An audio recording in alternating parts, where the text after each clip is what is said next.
आज हम बात करेंगे आई डोनेशन की। आई डोनेशन इसको लेकर एक पखवाड़ा भी चल रहा है पीजीआई की ओर से। पीजीआई एडवांस आई सेंटर लगातार लोगों को इसके लिए जागरूक भी करता है कि जो लोग नहीं देख पाते हैं उनके लिए आई डोनेशन कितना इंपॉर्टेंट पार्ट। हमारे साथ प्रोफेसर चिंतन मल्होत्रा है, मैम मुझसे बात करते हैं। मैम, आई डोनेशन को लेकर लोगों में बहुत मिथ हैं, अब लोग आगे आ रहे हैं और आई डोनेट कर रहे हैं पीजीआई में। बिल्कुल जी, ये इस पखवाड़े इस अवेयरनेस फोर्टनाइट का पर्पस भी यही होता है कि हम अवेयरनेस जनरेट करें, लोगों में जागरूकता जनरेट करें। बिकॉज जैसे पहले भी कहा गया है, जितने कॉर्नियाज़ हमको पुतलियाँ हमको चाहिए साल की, ऑलमोस्ट उससे हाफ ही ऑल ओवर इंडिया हो पाती हैं, लोग उतना ही डोनेट कर पाते हैं बिकॉज उनको अवेयरनेस नहीं है। तो आइडिया यही है कि अवेयरनेस इंक्रीज़ की जाए। अवेयरनेस इंक्रीज़ हो भी रही है, ग्रेजुअली जो नंबर है पीजीआई इटसेल्फ में भी और ऑल ओवर इंडिया नंबर बढ़ता जा रहा है। एंड उसकी वजह से मोर एंड मोर पेशेंट्स, ज़्यादा पेशेंट्स को फ़ायदा हो रहा है, चाहे वो किसी भी उम्र के हों। तो हर साल हमारी यही एफ़र्ट रहती है, यही कोशिश रहती है कि डिफरेंट एक्टिविटीज़ से, चाहे एजुकेशनल एक्टिविटीज़ हों कॉलेज में, हॉस्पिटल्स में, अवेयरनेस आई डोनेशन वाली हमारी कलेक्शन की एक्टिविटीज़ एक्टिवेटेड रहें, ताकि ये नंबर्स हम इंक्रीज़ कर सकें और ज़्यादा से ज़्यादा पेशेंट्स को फ़ायदा हो सके। अभी मैम करंट सिनेरियो में अगर हम बात करें तो पीजीआई आई बैंक में कितनी आई डोनेशंस आ रही हैं और लोग किस तरह से प्लेज करें, क्या क्या पार्ट हैं, किस तरह से प्लेज कर रहे हैं? सो बेसिकली हमने हर साल के हमारे फिगर्स अराउंड 450 आइज़ कलेक्ट हुई हैं 25 में भी, एंड अभी 26 तो आधा ही हुआ, 2026 तो अराउंड 230 आइज़ कलेक्ट हुई हैं।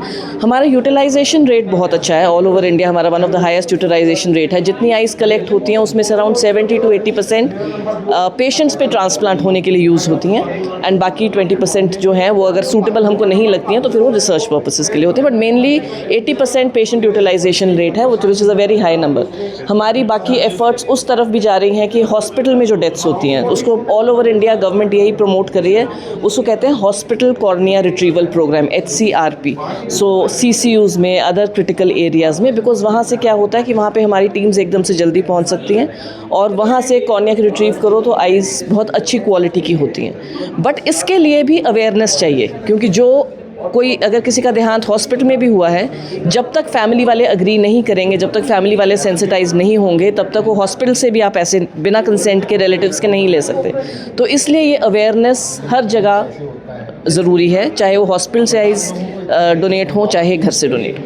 एक मैम जो मिथ है अब लोगों में कम हो रही है कि आप अगले जन्म में अंधे होंगे, आई डोनेट मत करना, आपको ऐसा हो जाएगा, ऐसा हो। हमारे हिंदू धर्म में भी और अलग धर्मों की भी हम बात करें, बहुत मिथ है। ये मिथ कम हो रही है लोगों में अभी भी जब वो प्लेज करते हैं आई डोनेट के लिए? देखिए, ऐसा है कि अभी ग्रेजुअली तो अवेयरनेस बढ़ ही रही है, जागरूकता बढ़ रही है, पर अगर किसी को फिर भी ये डाउट है तो मैं फिर भी ये क्लैरिफाई करना चाहूँगी ये कि अगर आइज़ डोनेट करो अगले आँख में अगले जन्म में अंधे पैदा होते हैं, इससे बल्कि इंसान ये इसको देखने का एक तरीका ये बिल्कुल ठीक नहीं है। और इसको देखने का एक तरीका है कि वो एक इंसान का तो देहांत हो गया, पर उसकी आँखें फिर भी किसी के थ्रू कॉन्स्टेंटली देख रही हैं, हमेशा देख रही हैं, तो वो हमेशा दूसरों की रोशनी, ज़िंदगी में रोशनी दे रहा है। तो ये मिथ, और दूसरे लोगों को डर होता है कि कहीं आंख फेस डिसफिगर हो जाता है, कि फेस ख़राब लगता है, वो ऐसा बिल्कुल भी कुछ नहीं है। वी टेक कोई भी आई डोनेशन टीम एडिक्वेट मेजर्स लेते हैं कि आपको एक्चुअली पता भी नहीं चलेगा कि हुआ है।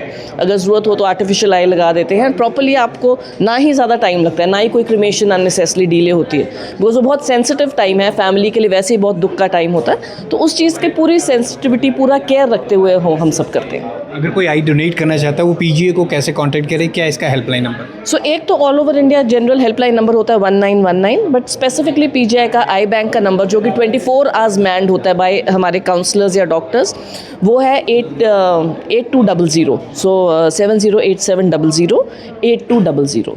दूसरा हमारा इमरजेंसी भी है, आई सेंटर इटसेल्फ की इमरजेंसी, जिसका नंबर 6117 है, तो उस पर भी कांटेक्ट किया जाए, या जो आई डोनेशन वाला नंबर है उस पर कांटेक्ट किया जाए, तो हमारी टीम्स 24 आवर्स अवेलेबल होती हैं। चित्र मैम, एक एग्जांपल आप दिखा रहे हैं, ये छोटा बच्चा मेरे साथ है, अभी कॉर्निया ट्रांसप्लांट हुआ है, बाय बर्थ ये देख नहीं सकता था, इसके बारे में थोड़ा बताएंगे। ये देखिए, छोटा हमारा बच्चा है, ये पंकज है इसका नाम, ये 7-8 साल का है। तो ये बचपन से ही देख नहीं पाता था। इसको एक कंडीशन होती है जिसको कहते हैं कंजेनिटल कॉर्नियल डिस्ट्रोफी, मतलब बचपन से दिक्कत थी, तो देखने में दिक्कत थी और आंखें कहीं फोकस नहीं कर पाती थी। तो इसका पिछले 2 या 3 साल में दोनों आइज़ का कॉर्नियल ट्रांसप्लांट हुआ है, और इनफैक्ट उनके पंकज की मम्मी भी हैं साथ में, तो मैं चाहूँगी कि आप उनसे पूछें कि कैसे, उनको क्या लगता है और वो क्या मैसेज देना चाहते हैं पब्लिक को। ठीक, थैंक यू। पंकज की मदर हमारे साथ हैं। बाय बर्थ ये बच्चा देख नहीं पाता था जन्म से, क्या क्या प्रॉब्लम्स आपको होती हैं? ये तो इसलिए इतनी बड़ी प्रॉब्लम थी सर, मैंने तो कभी ऐसा सोचा भी नहीं था कि ये मेरा बच्चा कभी दुनिया को देख पाएगा। लेकिन मेरे लिए किसी अनजान व्यक्ति ने मेरे बेटे को आंखों का दान कर कर इसकी दुनिया रंगीन की है, इसे दुनिया दिखाई है। मैं तो सभी से यही विनती करना चाहती हूँ कि आंखों का दान महादान होता है। मरने के बाद आंखें मिट्टी में मिल जाती हैं, वो किसी काम की नहीं रहती। अगर हम किसी को आंखें दान करेंगे तो उस आंखों से 2 व्यक्तियों को रंगीन दुनिया मिल सकती है। मैं सभी को यही मैसेज करना चाहती हूँ, यही संदेश देना चाहती हूँ कि आंखों का दान ज़रूर करना चाहिए। इसके लिए हमें 3 बातों का ख्याल रखना चाहिए। एक तो ये मरने के बाद में होती है, दूसरा मरने के बाद 6 घंटे बाद के अंदर हमें आई बैंक को फ़ोन करना होता है। और इस आँख को दान करने से किसी की बॉडी को या किसी के फेस को कोई फ़र्क नहीं पड़ता, इसलिए हमें आँखों का दान ज़रूर करना चाहिए। आप इसकी अगर पुरानी ज़िंदगी की बात करें, अभी ये 7-8 साल का बता रहे हैं जैसे मैम, तो ये पहले कैसे रहता था? घर पे ही रहता था, नहीं देख पाता था? आपको किस तरह की मुश्किलात का सामना? मुश्किल तो हमें सब ऐसा आया कि इसे बिल्कुल भी मतलब अकेला कहीं जा नहीं सकता था, अकेला किसी से खेल नहीं सकता था। जब पढ़ाई करता था तो लिख नहीं पाता था। लेकिन अब ये सब कुछ ठीक है, वो भी मैम चिंतन, प्रोफेसर डॉक्टर चिंतन की वजह से उन्होंने इतनी अच्छी तरह से ऑपरेट किया, फ्री ऑफ कॉस्ट किया। मुझे कोई पैसा नहीं मेरा लगा, लेकिन मेरा बेटा आज रंगीन दुनिया देख रहा है। आपको उम्मीद थी कि पंकज कभी ये दुनिया देख पाएगा? सर कभी मैंने ऐसा सोचा भी नहीं था कि मेरा बेटा ये दुनिया देख पाएगा, लेकिन सब कुछ पीजीआई के स्टाफ से बहुत बहुत धन्यवाद करती हूँ। मेरे बेटे को बहुत अच्छी तरह से इसका ट्रीटमेंट किया, अच्छी तरह से दोनों आँखों का ऑपरेट हुआ। और मुझे बहुत ही गर्व है कि मेरा साथ सभी डॉक्टर साहिबान, सभी स्टाफ ने मेरा साथ दिया। मैं बहुत खुश हूँ अभी अपनी लाइफ से। Thank you sir. तो ये पंकज है, आप देख सकते हैं बाय बर्थ ये देख नहीं सकता था, लेकिन पंकज को अब नई दुनिया मिली है, क्योंकि जब आप देख ही नहीं सकते तो आप कैसे पहचानेंगे। और जैसा कि पंकज की मदर ने कहा कि मरने के बाद आंखें मिट्टी में मिल जाती हैं, लेकिन आपकी यही आंखें किसी दूसरे को जीवन दान दे सकते हैं, किसी दूसरे को दुनिया को देखने में आसानी कर सकती हैं। इसलिए पीजीआई कहता है कि अपनी आई डोनेट करें और किसी दूसरे की दुनिया रंगीन करें।